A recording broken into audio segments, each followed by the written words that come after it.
দেখুন, মমতা মোদির মধ্যে কি কমিউনিকেশন হবে তারা নিজেরাই ঠিক করেন। কখনো আম দেন, কখনো আবার বাইরে এসে গালাগালি করেন।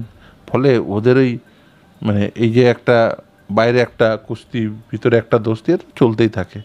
ফলে এই যে মমতা বন্দ্যোপাধ্যায় এতদিন ধরে ধরুন জেলের বাইরে আছে, নিশ্চিতভাবেই কোথাও না কোথাও তো সে তার ব্যবস্থাই করে রেখেছে, কারণ মমতা বন্দ্যোপাধ্যায় এই অনেক আগেই জেলে যাওয়া উচিত ছিল। ফলে এই যে একটা সমীকরণ, সে সমীকরণ তো নিশ্চিতভাবেই তৈরি করে রেখেছে। না না, আমি এরকম মনে করি না। আমি মনে করি এবারের লোকসভা নির্বাচন মূলত দেশ বাঁচানোর লড়াই ছিল।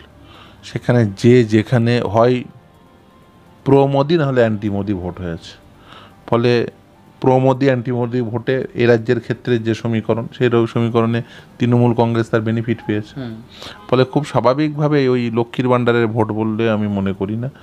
আমি দেখুন, যেই সরকারে আসবে, যদি কালকে যদি ধরুন অন্য কেউ, মমতা বন্দ্যোপাধ্যায় বাদ দিয়ে অন্য কেউ মুখ্যমন্ত্রী হন, তিনি কি মনে করেন যে লক্ষ্মীর ভাণ্ডারকে বন্ধ করতে পারবে? একদমই নয়। ঠিক আছে, সামাজিক প্রকল্পের এরকম একটা শেপ নিয়েছে, হয় না।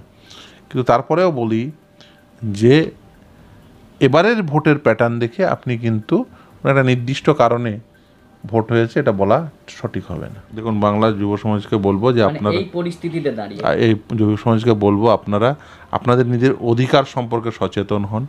নিশ্চিতভাবেই নিজেদের দাবি দাওয়া নিয়ে আরও বেশি উচ্চ স্বরে বলতে হবে, না হলে কিন্তু এই যে বধির কানে শুনতে পায় না, এদের আপনারা আপনাদের আওয়াজ পৌঁছে দিতে পারবেন না। এবং আপনারা নিজেদের দক্ষতার উপরে বিশ্বাস রাখুন।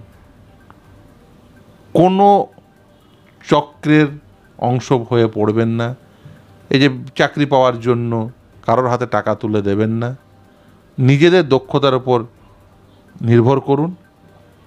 সরকারি বেসরকারি বিভিন্ন উদ্যোগ আছে, সেই উদ্যোগগুলো গ্রহণ করুন।